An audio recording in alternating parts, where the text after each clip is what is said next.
आज कुछ यहाँ पर एक्यूज सरेंडर किया या कोर्ट में पुलिस किया, उसके बारे में डिटेल से बताइए सर। आज अदालत में बहुत सारे एक्यूज जिनको एफआईआर में नाम दिया गया था, उन्होंने अपने आप सरेंडर किया और उन्होंने ये कहा कि हम लोग जो है बिल्कुल बेगुनाह हैं, हमारा नाम गलत तरीके से डाला है। तो उसमें बहुत सारे हमारे एपेक्स के यूथ के लोग थे और कुछ एलबीए का जो है वाइस प्रेसिडेंट, तो उसके बाद एलबीए वुमेन विंग के प्रेसिडेंट, यूथ विंग का प्रेसिडेंट, एपेक्स के यूथ के बहुत सारे एक्टिविस्ट प्लस सम स्टूडेंट्स थे। तो उन्होंने अपने आप अदालत में आके सरेंडर किया। उसके तहत कोर्ट ने उनको जो है कुछ लोगों को जुडिशल कस्टडी में भेजा और कुछ लोगों के बारे में पुलिस वालों ने, जो इन्वेस्टिगेटिंग एजेंसी है जो तफ्तीश करते हैं, उन्होंने पुलिस कस्टडी मांगा है। तो पुलिस कस्टडी बड़ा कुछ लोगों के बारे में ही उन्होंने बोला, जबकि उन्होंने बाकी लोगों के खिलाफ जो है कोई उन्होंने रजिस्ट नहीं किया कि उनको जो है क्यों पुलिस कस्टडी में नहीं लिया जाए, बल्कि जो है जुडिशल कस्टडी में भेजा जाए। मैक्सिमम लोगों को जुडिशल कस्टडी में लिया है। कल 39 लोगों को जुडिशल कस्टडी में भेजा है, आज भी बहुत सारे लोगों को जुडिशल कस्टडी में भेजा है, 4 लोगों को पुलिस कस्टडी में दिया है।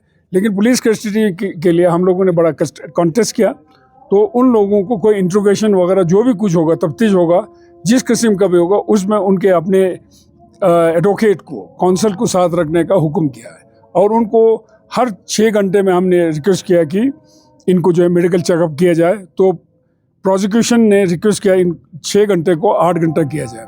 हर 8 घंटे के बाद इन 4 लोगों का जो है मेडिकल चेकअप होगा और इनको जो है आइसोलेशन में इंट्रोगेशन नहीं होगा, ओपनली होगा, उनके in presence of their council होगा। सर, 4 लोगों का जिसको पुलिस कस्टडी लिया गया, उनका थोड़ा डिटेल्स मिल सकता है हमें? उसमें हमारे 2 काउंसिलर्स है, जिसमें मनला दोरजे नुरबू और संजिन छपक 2 है, और उसके साथ सेवंग रिगजिन एलबीए का वाइस प्रेसिडेंट है, प्लस एक सेवंग दोरजे तिमोसगाम नंबरदार है। इनके खिलाफ कोई आई थिंक एलबीए के प्रेसिडेंट जी रिगजिन दोरजे, हाँ, इनके खिलाफ कोई ऐसा कोई प्रूफ नहीं है, ऐसा कोई इनके खिलाफ कोई गवाही नहीं है कि इनका कोई इन्होंने जो है उकसाया हो, इन्होंने इस वायलेंस में पार्टिसिपेट किया हो। क्योंकि मनला नुरबू जो है ना पूरा हॉस्पिटल में थे, उनके कॉन्स्टिट्यूंसी के 2 लोग जो है अनशन के दौरान वो बेहोश हो गए थे, तो उनको देखभाल कर रहे थे।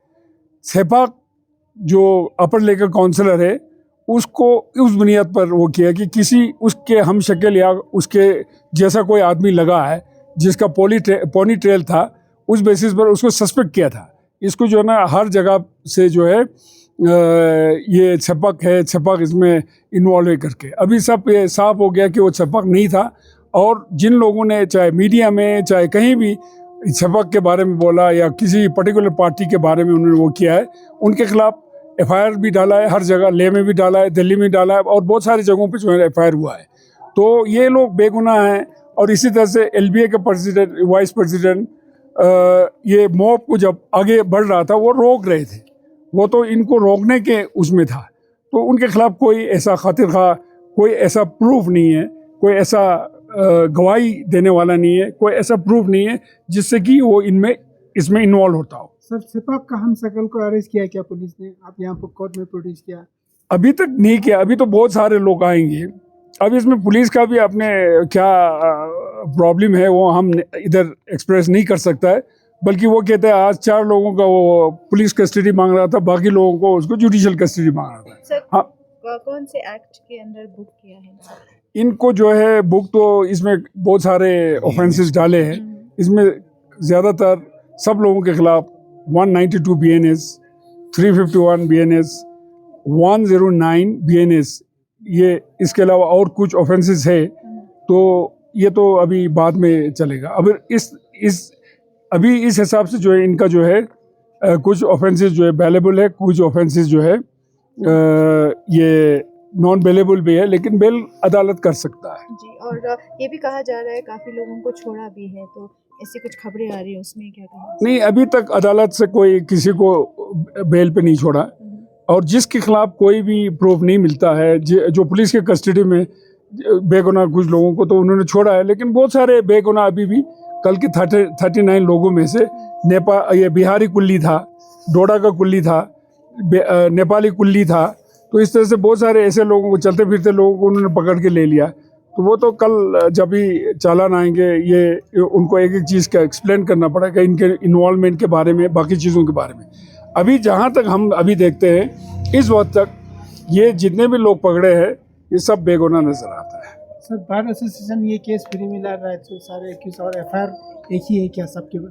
अभी तक एफआईआर एक है और एक दो छोटे मोटे एफआईआर अलग भी है, उनमें जो है वो सब ऑफेंसेस जो है बेलेबल ऑफेंस है। इस 144 में भी सब ऑफेंसेस एक्सेप्ट वन सब बेलेबल है, क्योंकि अभी कानून ये है कि 7 साल से कम सज़ा जिस भी जुर्म में हो उसको अब अरेस्ट नहीं किया जा सकता, उसको बेल अदालत से लाने की ज़रूरत नहीं, पुलिस अपनी जगह पे उनको बेल दे सकता है। उनको बहुत सारे ऐसे नोटिस दे के उनके साथ तफ्तीश कर सकता, बल्कि अलबत्ता वो उनको अरेस्ट नहीं कर सकता है। लेकिन इन्होंने इस 144 में एक ऐसा ऑफेंस भी डाला है जो कि देखने में ज़रा बड़ा ऑफेंस लगता है, लेकिन अदालत में ये बहुत छोटा लगेगा उनको भी। इसी ऑफेंस की वजह से इन्वेस्टिगेटिंग एजेंसी को बहुत तकलीफ होगा, क्योंकि इसको प्रूव करना उनके लिए बहुत तकलीफ दे होगा, मुश्किल होगा।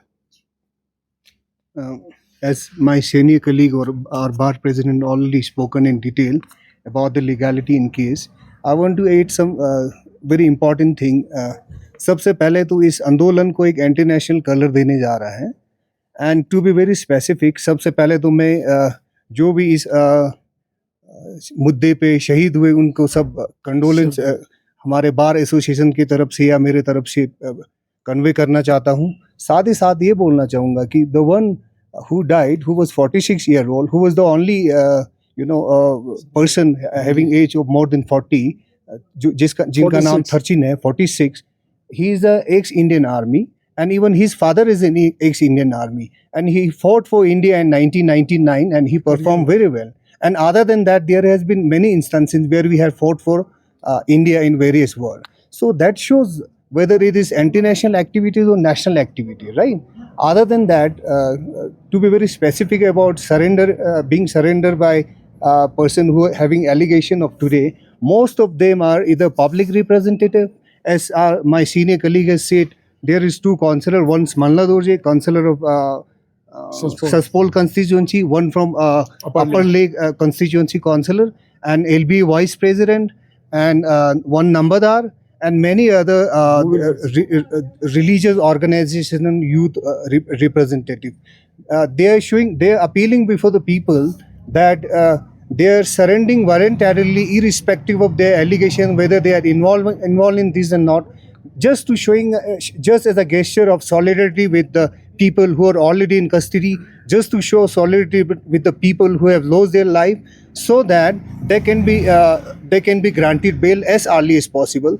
They have shown the conviction for this cause, that they have said that we are surrendering, that we are not made our mind to move bail application for ourselves until and unless their process of bail will be go ahead. So I'll convey once again that all the people, all the public representative, all the political representative who are surrendering today have one aspiration, that we are going into police custody, we are going into judicial custody voluntarily, just with the intention and motive and aspiration that the innocent people who are in judicial custody shall be released as soon as possible. That's all. Thank you. Kashipil, I have one question for you. जैसे कल 2 public नुमाइंदे को भी court में produce किया, फिर judiciary custody में भेजा, एक्स एमएलए दलदन नमग्याल, उसी तरह जो काउंसलर है जो फ्यांग कॉन्स्टिट्यूशन था, उनके ऊपर क्या चार्जेस है? वो भी इसी ऑफेंस में, जो एफआईआर में ना, दलदन नमग्याल इसी 144 में है। और जो दूसरा है टुंडुप नुरबू चीता, चीता के नाम से मशहूर है, उसके खिलाफ एक अलग एफआईआर है। तो लेकिन उनको जो है उन्होंने डिनाई किया कि मुझे बेल नहीं लेना है, क्योंकि बेल इसलिए नहीं लेना, हमारे इनोसेंट लोग अभी कस्टडी में रखा है, तो मेरा भी फ़र्ज़ बनता है कि मैं उनके साथ ही रहूं। तो वो अभी जुडिशल कस्टडी में है। दिलदार नमग्याल भी जुडिशल कस्टडी में है। दिलदार नमग्याल ने भी वॉलंटरीली यहाँ आके सरेंडर किया है अदालत में, सर पुलिस ने लाया था। In short, जैसे it is आपने a कहा kind है, of jail chalo आंदोलन। सर आपने कहा था कि एक हर केस बेलेबल है, सिर्फ एक ही एक्सेप्ट वन केस, तो वो किस वजह से सर? नहीं, ये तो पुलिस वालों का, इन्वेस्टिगेटिंग एजेंसी का एक ही तरीका होता है कि भाई इनको बेल जल्दी ना मिले, लेकिन अदालत इसको पूरी तरह से देखेंगे तो उसको देख के जो है ना, इसमें बेल का जो प्रोसेस होता है, जैसे आपका जो है रिपोर्ट लाना होता है इन्वेस्टिगेटिंग एजेंसी का, जैसे वो टाइम ज़्यादा लेते हैं, कहते हैं, बहाना करते हैं कि हम जो है इसमें बहुत सारे एक्यूज्ड है, उन सब का हमने एक एक का रिपोर्ट देना होता है। और अभी कह रहा था कि भाई इनका जो है कल हमारे शहीद जो हुए हैं उनका जो है फ्यूनरल है, तो ये बहाना करने की कोशिश करता है, लेकिन अदालत उन चीज़ों को नहीं मानेंगे। हमें उम्मीद है कि दूसरा जो है ना 109 जो ऑफेंस डाला है अटेम्प्ट टू मर्डर वाला, तो ये प्रूव करना बहुत मुश्किल है, मैं पहले भी कह चुका हूँ। मैं सिर्फ चंद चीज़ें कहना चाहता हूँ। पहली बात तो ये कि मैं बहुत ज़्यादा I am extremely grateful to the bar association ले, जिन्होंने इसको प्रो बोनो इस केस को संभाला है। जितने भी एक्यूज पर्सन, जिसमें इनोसेंट जो लोग हैं, उनकी वकालत कर रहे हैं, पूरा बार एसोसिएशन जुड़ा है। मैं इनको अपने दिल की गहराइयों से शुक्रिया अदा करना चाहता हूँ। I am here to assist them. At the same time मैं ये समझना चाहता हूँ कि जितने भी अभी जो एक हमारी मुहिम चल रही पूरे लद्दाख को डिफेम करने की, लद्दाख को इंटरनेशनल बताने की, एक हाउंडिंग हो रही है हमारे लीडर्स की, चाहे वो सोनम वांगचुक है, चाहे हमारे कांग्रेस के लीडर है, और हमारे एपेक्स के लीडर्स हैं, it is all fake. And secondly I want to say that all of them, every one of them have surrendered before the court.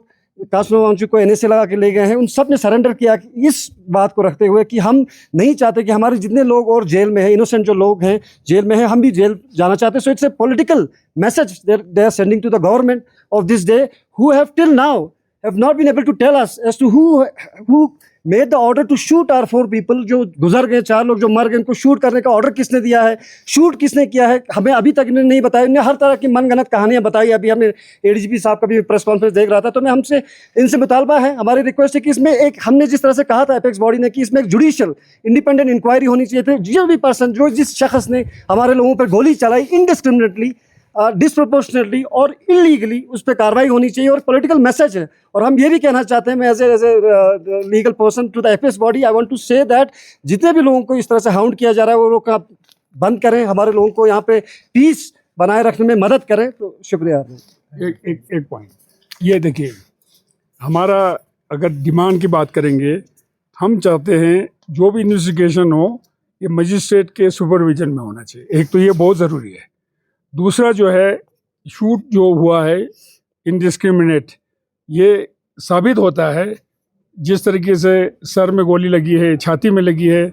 जो शहीद 3 हुए हैं, 4 हुए हैं, उनमें से 3 का जो है छाती और सर में लगी हुई है। उससे ये पता चलता है कि कितना इनडिस्क्रिमिनेट तरीके से किया है, इनह्यूमन तरीके से किया है। तो उस पर जो है जुडिशियल इंक्वायरी बहुत हाईएस्ट लेवल का होना चाहिए।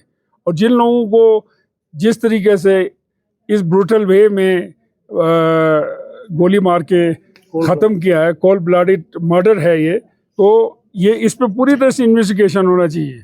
और अगर इस तरह से नहीं होता है तो मेरे ख्याल में ये हमारे पूरे देश के लिए कोई अच्छी बात नहीं।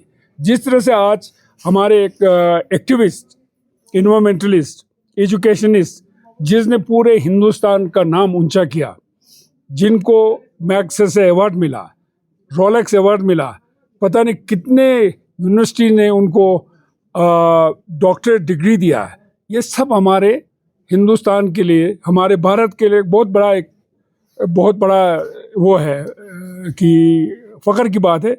अगर हम उसको एक ब्लेम करते हैं कि वो एंटी नेशनल है, ये तो मेरे ख्याल में पूरा दुनिया हंसेगा। इनसे उनका इमेज कम नहीं होगा। इनका इमेज अगर नेशनल था कल तक, तो ये इंटरनेशनल इमेज इनका बढ़ेगा, क्योंकि दुनिया जानते हैं इस तरीके के एलिगेशन को सुनने के लिए लोग तैयार नहीं हो सकता है। तो इस तरीके का जो एलिगेशन है वो बंद करे तो ये अभी जो प्रॉब्लम को ईज़ करने में बहुत मदद मिल सकता है। और जिस तरह से मार-दार, पकड़ दकड़ हो रही है, इसको इमीडिएटली अगर बंद करेंगे तो ये हालत बेहतर करने में बहुत फ़ायदा होगा। हम हर एक गवर्नमेंट को अपील करते हैं कि अपने आप को रिस्ट्रेन करे और ये सब्रेसिव एक्टिविटीज़ और सप्रेस करने की कोशिश जो करेंगे तो वो पूरे हमारे देश के लिए भी फ़ायदेमंद नहीं होगा, और लद्दाख के लिए ख़ासकर इस मोमेंट की बात आप छोड़ दीजिए। इस वक्त जो है लद्दाख को अमन की ज़रूरत है। अमन को लाने के लिए जो हुकूमत चलाने वाले लोग हैं उनको आगे आके अपने गलत काम को रोकना होगा। जिस तरीके का पकड़ धकड़ और इसको दबाएंगे करके अगर करेंगे, मेरे ख्याल में इससे कोई अच्छा नतीजा नहीं मिल सकता है। Thank you sir.